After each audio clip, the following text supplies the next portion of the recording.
right, so as an MMA fan, the only person in the sports world that I don't want talking about MMA that absolutely drives me fucking nuts is Stephen A. Smith.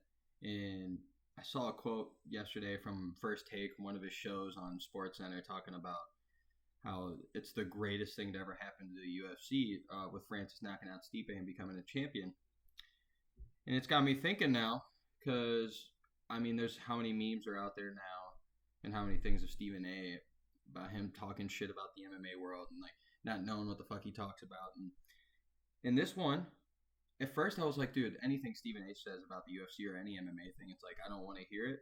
But now he's got me thinking, and it's like, he might have a point, because when I first broke this down, or even any of us who ever thought about this fight, me being a John Jones guy, like I've said, it's like I thought that Stipe knocking out Francis or beating Francis again would be the better thing for the UFC, because that would bring up the best heavyweight champion of all time versus the best light heavyweight champion of all time. Because you definitely know John Jones would have took less money. He would have took that $8 to $10 million to fight a Stipe. But now I'm sitting here. I was thinking, I was like, there's no way. Even if Francis beats Stipe, there's no way he'll even have a chance to go down as the greatest heavyweight of all time, greatest fighter of all time, because all he does is knock people out. He doesn't have the other skills. And he made us all eat our words for that the last time he said, or this last fight with Stipe. And Jesus, man, after watching that performance, I think Stephen A. Smith might be right. I hate to fucking say it, but I think this, I mean, other than everybody saying this might be the new Mike Tyson or the next Mike Tyson of the UFC or whatever it could be, like, let's be honest here, man. There's a lot of big fights that could come up here now that I know a few of us are talking about, but just to look at it, just for the future reference of it as an MMA fan or even any combat sports fan, dude, we got a potential of seeing John Jones fight Francis Ngannou, which easily Francis could knock him out and ruin John Jones's perfect streak, so that builds up his aura even more. Say you go out there and you do knock out Derek Lewis with that next fight, you've defended that belt twice already. And then say you fight Stipe again or something, like okay, you've already righted your wrong with the Stipe loss.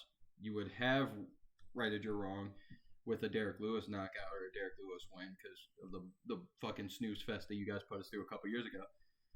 But now we're in a territory now where who the fuck else is there other than an Alexander Volkov that comes to mind and a Cyril Gane? But, like, I don't want to see either of them fight him. Like, maybe if Cyril Gane can prove again that he's, like, can stay that patient and that just technical, then maybe.